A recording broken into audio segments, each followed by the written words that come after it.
Biar dia ngaku insinyur, ngaku DRS, ya biar semau-semau dia. Oh, ngaku aja kok, ngaku apa aja kan boleh, gitu loh. Ya, tapi setidak-tidaknya nih Pak, kalau sudah kuliah di UGM, logikanya ya lulus SMA lah Pak. Masa bisa keterima SMA kalau keterima UGM kalau nggak lulus SMA? Lah, makanya otomatis kan dengan gugatan kita, nanti kan orang menyimpulkan sendiri berarti insinyurnya juga bodong. Karena mana mungkin ijazah SMA aja nggak punya bisa ke UGM gitu loh. Masa kita mengajari itik berenang, rakyat akan menyimpulkan begitu.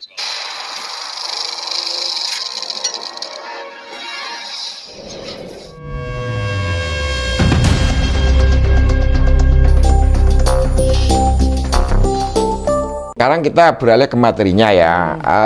Mbak Rahma ini orang mana? Jawa Timur. Jawa lah, ya, pokoknya Jawa ya. Ya. Pasti pernah dengar idiom Jawa yang namanya wong legan golek momongan. Saya yakin Pak Indro Cahyono ngerti. Jadi itu menyusukan beruk di hutan. Ya. Ngapain UGM repot-repot bikin jumpa pers yang kita gugat bukan ijazah UGM-nya. Bukan berarti karena ijazah UGM-nya palsu, asli. Tetapi itu lemah kalau kita gugat UGM-nya. Karena yang ada di syarat konstitusi itu cuma ijazah SMA. Nah, jadi rupanya yang SMA-nya ini ketakutan, nggak ada yang muncul sekalipun Mahmud Nurwindu yang saya sebut jutaan kali.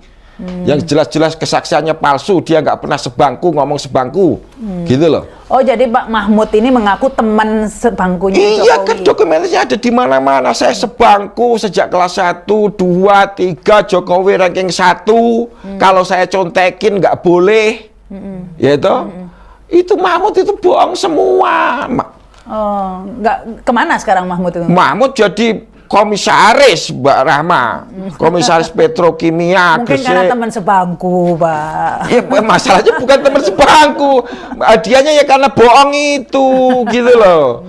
Seperti Aris Sujito bohong di pengadilan, sebenarnya bisa saya tuntut, itu kesaksian palsu. Dari mana Pak Bambang tahu kalau Mahmud itu bohong? Siapa tahu benar. Gimana? Dari mana Pak Bambang tahu kalau Mahmud tadi itu bohong? Iya karena temannya yang lain bilang bohong. Bu Sri Handayani, Mahmud itu bohong. Nah, itu yang tadi saya tanya. Oke. Pak Bambang ini ngumpulkan datanya itu bagaimana? Apakah Pak Bambang ngecek ke sekolahannya, ke SMA-nya? Ketanyain ke teman-teman angkatannya, Bapak telusuri teman-temannya dulu atau enggak? Iya, semua orang yang saya sebut itu sudah saya temui langsung. Gitu loh. Jadi ini bukan katanya-katanya lagi, saya temui semua. Bapak ke sekolahan SMA 6-nya?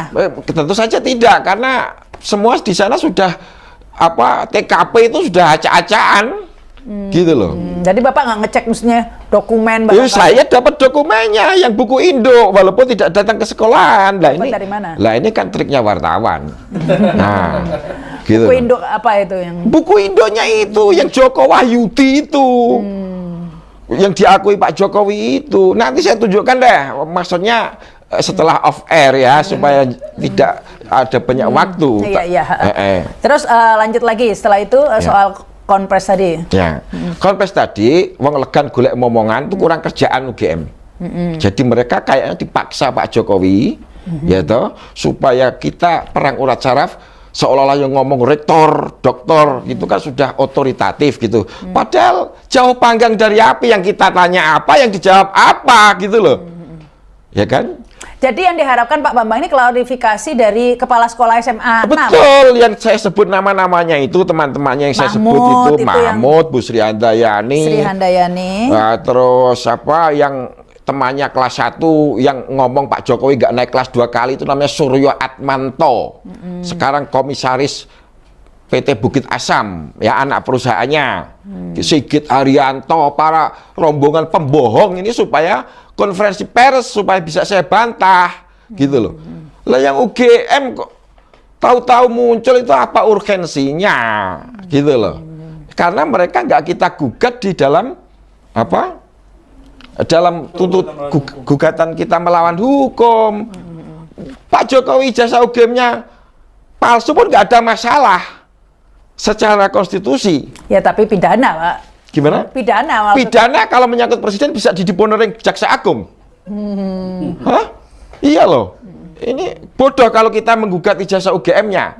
Tapi bukan berarti kita tidak menggugat ijazah UGM-nya itu sebagai palsu, bukan berarti karena itu asli, tapi karena itu strategi kita. Jadi begini, ini semua kalau kita berhasil kita buktikan gugatan ijazah SMA Pak Jokowi tidak sah di pengadilan, gitu ya, syaratnya tidak sah, dia presiden nggak sah, gitu. Berarti semua keputusan dia yang diambil selama jadi presiden tidak sah, termasuk utang-utangnya. Ya, untuk membebaskan utang. Nah, ini sebenarnya semua rakyat harus mendukung. Pak Jokowi ini bisa menjadi accidental hero baru kalau dia mengakui semua pemalsuannya itu, ya toh, di pengadilan, kemudian rakyat memaafkan, tetapi secara hukum internasional rakyat itu bebas utangnya yang selama dibikin oleh Pak Jokowi selama lo iya betul. Mimpi kali. Bukan, artinya lo betul loh. Dasar hukumnya harus mulai dari situ dulu. Gitu loh. Lah soal pelaksanaannya kita harus meniru Israel. Israel itu berdiri dengan melanggar seluruh hukum internasional. Kenapa bisa? Gitu loh. Sebagai bangsa semangat dong. Mau membebaskan utang anak cucu kok nggak semangat? Ya utangnya terus gitu loh. Ini betul bisa diperdebatkan ya, tapi saya sudah meyakini itu lebih dari motivasi saya jauh lebih mulia. Saya nggak punya apa-apa. Saya bahkan menganjurkan udah kita maafkan Pak Jokowi. Itu kan yang salah kita semua. Ngapain kita tidak melototin KPU sejak awal gitu loh. Tetapi mengenai tadi ya saya membantah sedikit argumen Pak Indro ya, dengan segala hormat. Kan katanya sudah diverifikasi waktu nyalon wali kota. Nyalon 2 kali, gubernur sekali, presiden 2 kali. Nah, itu ada presiden, Pak Jopin R. Saragih, mantan Bupati Simalungun, itu lolos ijazah SMA palsunya waktu nyalon bupati 2 kali juga. Tapi ketika nyalon menjadi gubernur Sumatera Utara, ketahuilah ijazah SMA dia itu melalui palsu. Persidangan juga. Melalui persidangan resmi. Jadi Pak Bambang berharap seperti itu nanti. Saya yakin akan seperti itu. Sampai saat ini Pak Jokowi juga nggak pernah membantah. Mana caranya membantah? Gampang, tunjukkan ijazah SMA-nya, selesai. Kalau saya dianggap telah membuat keonaran, tembak mati saya. Tapi buktikan dulu mana ijazah asli Pak Jokowi, kan gitu kan.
Tapi hingga hari ini tidak ada. Nah, bagaimana kaitan dengan polisi?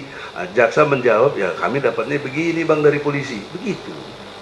Berarti polisi kagak ada. Dan setiap yang saksi saya tanya, ketika di BAP, apakah anda diperlihatkan ijazah aslinya? Tidak. Bagaimana? Kalau ada, kan polisi juga nggak boleh repot-repot. Mestinya tinggal kasih tahu aja ini aslinya. Ya. Kenapa harus ditangkap ini? Padahal kita sedang membuktikan di Perdata, Pengadilan Negeri Jakarta. Itulah jawabannya. Jadi dugaan keras saya hingga hari ini polisi tidak punya, sehingga tidak bisa ngasih ke jaksa, jaksa juga tidak punya. Jaksa tidak punya, nggak bisa dihadirkan di persidangan. Itu konklusinya. Bagaimana Anda menilai? Kalau begitu, sebuah perbuatan pidana itu bisa dipertanggungjawabkan kalau ada unsur kesalahan, dan unsur kesalahan kalau mendasarkan KUHP itu ada diatur di pasal 183, 184 tentang alat bukti, dan 185 ayat 2, bukti yang paling kuat adalah bukti yang dihadirkan di depan persidangan. Nah sekarang Tidak ada kalimat itu. Buktinya nggak ada. Itu tidak ada kalimat selain itu, dan itulah yang disebut sebagai integrated criminal justice system, atau di dalam bahasa Indonesia adalah sistem peradilan pidana. Ngerti. Pasal 185 itu kan konklusi yang amat jelas tentang dihadirkan di persidangan. Pertanyaannya, sampai hari ini di persidangan tidak pernah ditampilkan ijazah asli. Bagaimana ahli menilai? Ya, kalau saya mengatakan berarti tidak ada perbuatan pidana karena tidak bisa dibuktikan yang asli.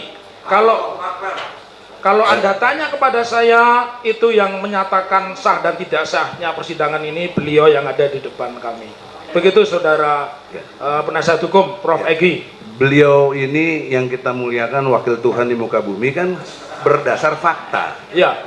Nah, fakta tidak ada ijazah aslinya, sehingga tidak bisa membandingkan apapun ceritanya. Nah, kemudian dalam akhirnya hakim menilainya mungkin berbeda, ya itu saya juga tidak berkuasa melawan hakim. Ya. Karena itu faktanya, nanti kita lihat saja ya. Ya. Itu nanti. Tapi saya mau lihat dari sisi Anda sebagai intelektual, Ya. ahli pidana, bagaimana pendapat Anda? Bahwa persidangan itu tidak sah kalau tidak bisa menghadirkan bukti pembanding.